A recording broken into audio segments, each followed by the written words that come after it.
my name's Megan. I'm a physician's assistant student at Kaiser University. I'm going to do your exam today if that's all right with you. That is fine. Awesome. So I'm going to give you this gown.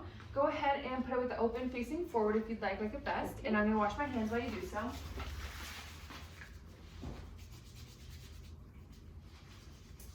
Awesome. All right. So first I'm going to state you the general appearance of my patient.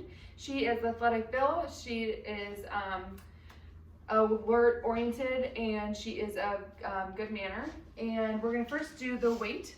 If you want to hop up on the scale there. So I'm going to measure her BMI using her weight in kilograms divided by meters square. Okay, perfect. And go ahead and have a seat. All right. And now I'm going to take her temperature orally. I'm going to place it under her tongue and bite down. Okay, and while she does that, I'm going to take her pulse and watch her respiratory rate. Okay, so she's about 15 for 15 seconds, so it's going to be about 60 beats per minute for her pulse, and her respiratory rate is at 16. Okay, and her temperature is done is 98.6, which is normal. Next thing I'm going to do is take her blood pressure. The first thing I'm going to do is make sure her blood pressure cuff fits correctly. I'm going to make sure it's 40% of the width and 80% of the length. I'm going to place it on a clothing-free arm. I'm going to make sure it's on both sides. I'm going to place it 2 centimeters above her intercuticle space. Okay. And the first thing I'm going to do is inflate the cuff until I can feel her radial pulse. And at that time, I will inflate. Okay, so it's at 120. I'm going to add 30 millimeters of mercury on top of that, and that's where I'm going to inflate the cuff to when I take her blood pressure. And I'm going to place her arm at heart level. And when I take her blood pressure, I'm going to deflate the cuff at 2 to 3 millimeters of mercury per second. So I'm going to inflate to 150.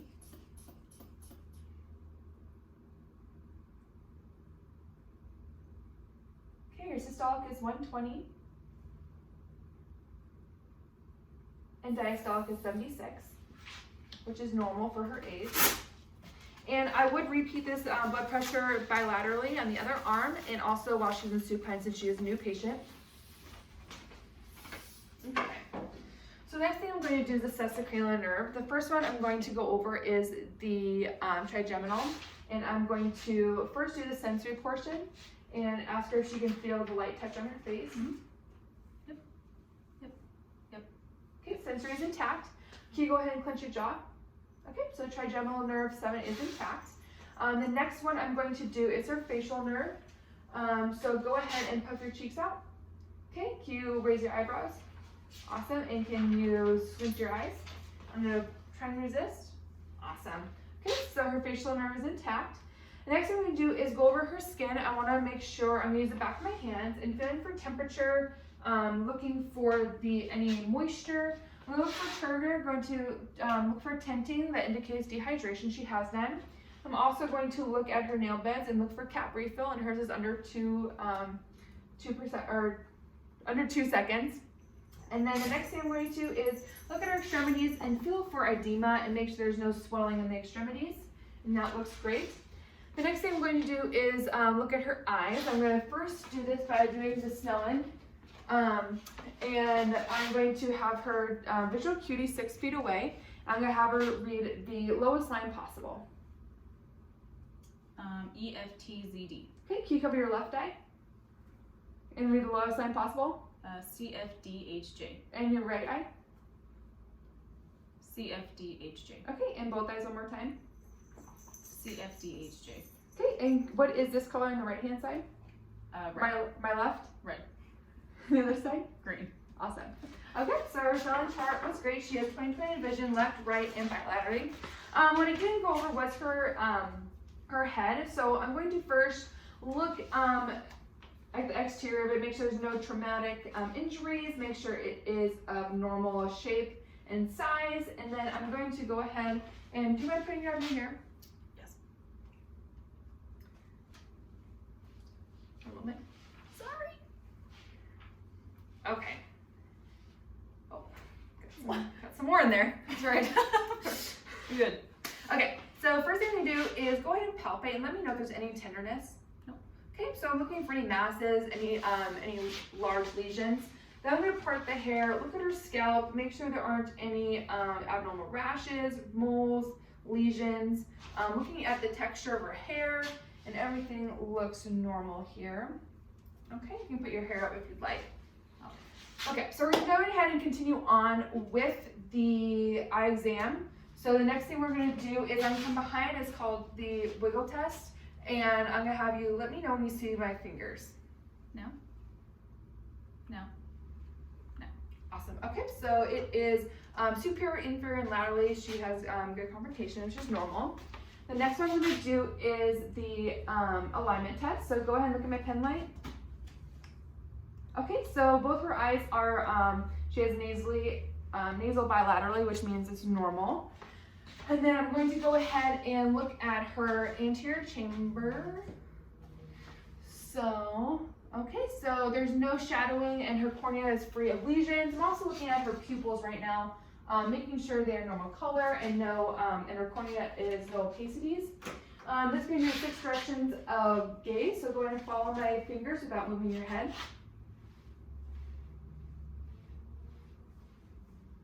Okay, so then next we're going to do is a confrontation, so go ahead and follow my finger.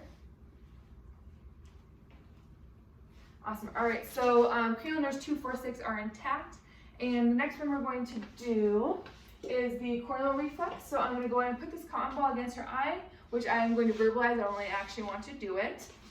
And then the next one I'm going to do is intraocular pressure. So let me know if there's any tenderness. No. Okay, so intraocular pressure seems normal. All right, and then the next one I'm going to do is the direct and consensual light. So I'm going to go ahead and just look behind me for me. Looking for the pupillary dilation or constriction. And I'm looking in the opposite eye. Okay, that looks normal.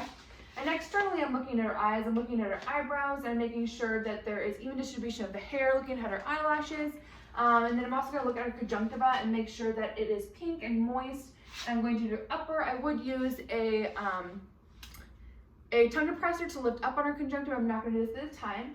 And now I'm also going to go and palpate her lacrimal glands, ducts, and make sure there's no tenderness. So let me know if there is. Nope. No? Okay, perfect. So the next thing I'm going to do is move on to the ears. If you don't put your hair behind your head for me. Okay, so I am going to first look at the external of her ears. I'm going to go ahead and make sure they're symmetrical bilaterally, and they look, cue your head to the left and right. Okay, awesome, and they look even and normal. And before that though, I am going to take a peek in her eyes. I did forget to do the actual fundoscope. So I am going to take a peek. I'm going to start 15 degrees laterally. My patient's right eye, my right eye, and I am going to go ahead and go inwards until I see the red reflex. Alright, I'm following the vein peripherally, and I'm visualizing the optic disc. I'm going to do the same thing on this side. My left eye, patient's left eye. I'm going to go into the red reflex. Awesome, so I saw the red reflex, I followed the vein peripherally, and then I visualized the optic disc. Now back to the ears. I am going to look at the internal or the external auditory canal with my pen light.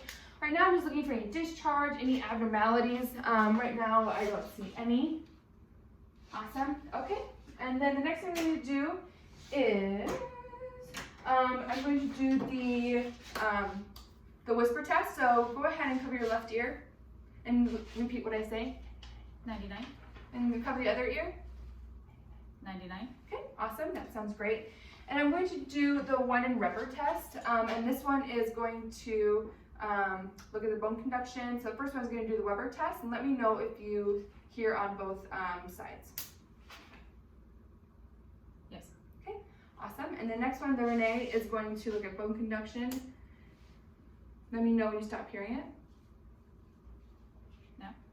Okay, let me know when you stop hearing it. No. Okay, so the bone conduction is less than the air conduction, which is normal. So we're going to do the same on the other side. Let me know when you stop hearing it. No. Okay, let me know when you stop hearing it. No. Awesome. Okay, so we looked at the external ear. We're going to go ahead and palpate and make sure there's no tenderness. Looking also for masses, lesions, I'm going to look at the pinna, look at the tragus, go ahead and give that a little pinch, and look at the mastoid process as well. Any tenderness? No. Okay, awesome. There's no tenderness, no abnormal masses. I'm going to change out my instrument. Okay, put a scope on. Okay, so I'm going to hold my otoscope with a pencil, use my pinky as a protector against tympanic membrane, and I'm going to go ahead and look in. Okay, and I'm going to visualize the tympanic membrane, the limbo and the umbo. I'm going to do the same on this side. Go ahead and place it and then look in. Excellent. All right. And then I'm also going to look for insufflation. I'm going to do that. I'm going to verbalize it. I'm not going to do that. And so that's all you do for that. Looking at the nose, we are going to first palpate. I'm going to actually look at the external structures, make sure there's no obvious deviation. There isn't any trauma that I see. I'm going to palpate, just let me know if there's any tenderness. No. Okay. I'm going to palpate her sinuses, her maxillary, and her frontal sinus. Is there any tenderness? No. Okay. Awesome. The next thing I'm going to do is look inside her nose. So go ahead and tip your nose up for me. Okay. I'm going to take a peek in here. Excellent. Awesome. So it is pink. Determinants are brown and equal, and there is no polyps visualized. And the next thing we do is test cranial nerve 1. So go ahead and close your eyes and shut one nostril, and let me know what you smell. 7. Yep. Okay, and then we're going to do the other nostril, and let me know what you smell. Coffee. Awesome. So cranial 1 is intact. Okay, so after the nose, we're going to look at the mouth. Her lips are moist. There's no obvious cracking. I'm going to have you go ahead and open your mouth for me. I'll get my pen light. Okay, and I'm looking at, there's no gingivitis, good dentition. There's no exudate on the tonsils, no inflammation of the tonsils. Look at her uvula, it was midline, and I'm going to have her go ahead and say ah for me. Ah. Okay, so her uvula is midline, so that is indicative of cranial nerve 10 is intact. Go ahead and stick out your tongue for me. Okay, go ahead and wiggle it to the left and right. Awesome, so cranial nerve 9 is intact. At this point, I would test her gag reflex, cranial nerve 12, but I'm not going to do that to her, so we'll just ignore that one for now. All right, or cranial nerve 9. And then the next one I'm going to do is look at her neck. At this point, I'm going to look for any major abnormalities. Right now, I don't see any. I'm going to palpate and make sure her trachea is midline. I'm going to palpate and let me know if there's any tenderness. Okay, go ahead and try and shrug your shoulders. Okay, cranial nerve 11 is intact, her accessory nerve. And then I'm also going to come from behind the posterior and palpate her thyroid. I'm going to have her take a sip for me of water. Here's some water. Take a sip. Okay, awesome. So her thyroid elevated correctly. There is no major masses, no goiters present. And then I'm also going to listen to her thyroid and make sure I don't hear any bruits. Hold that breath for me.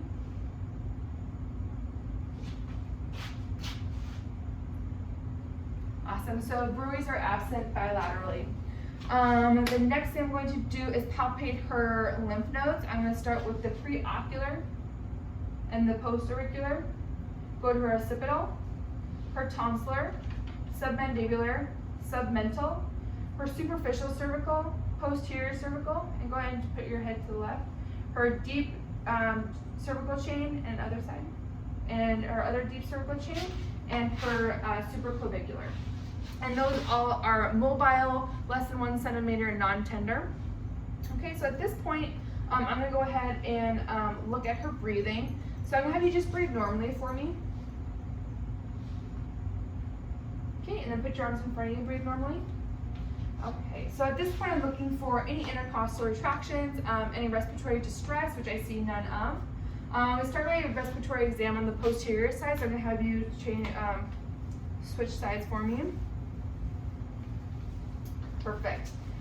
Right now she's breathing. I'm also going to look at her AP ratio, which should be a 1:2, which is correct right now. So the first thing I'm going to do is go ahead and I would measure her diaphragmatic arch right now, but I'm not going to. But I'm going to put my hands on her back and look at her excursion. So go ahead and take a deep breath. Okay, so it is symmetrical on both sides. And the next thing we're going to do is palpate and let me know if there's any tenderness. No. Okay. Next thing what I'm going to have you do is say 99 when you feel my hands against your back. 99, 99, 99, 99. Okay, so it is normal vibration across the board on her lungs. And then next thing I'm going to do is go ahead and palpate. And I'm going to start on her right side.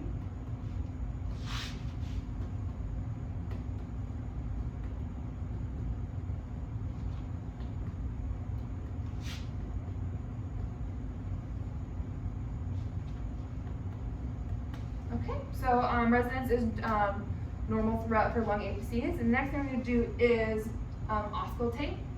So every time you feel my stethoscope against your back, please take a deep breath.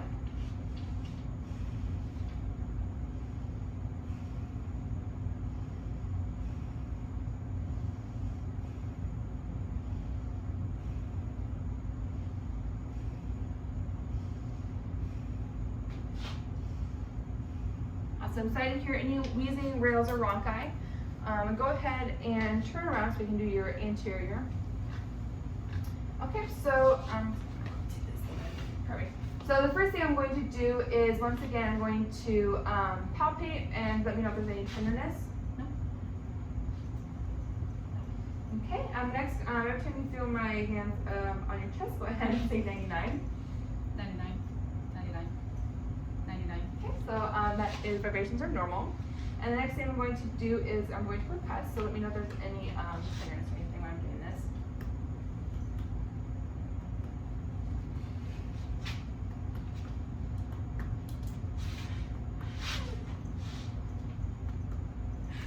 Good. So there is normal resonance throughout her lung fields. And the next thing I'm going to do is go ahead and auscultate. So the next thing I am going to take a deep breath every time you feel my stethoscope.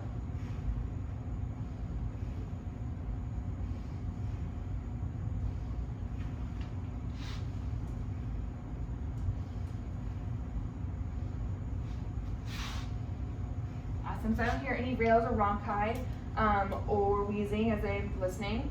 Then I'm just going to take one more look at her breathing and make sure it is free of respiratory distress, no intercostal retractions once again, and look, keep it one more time for me.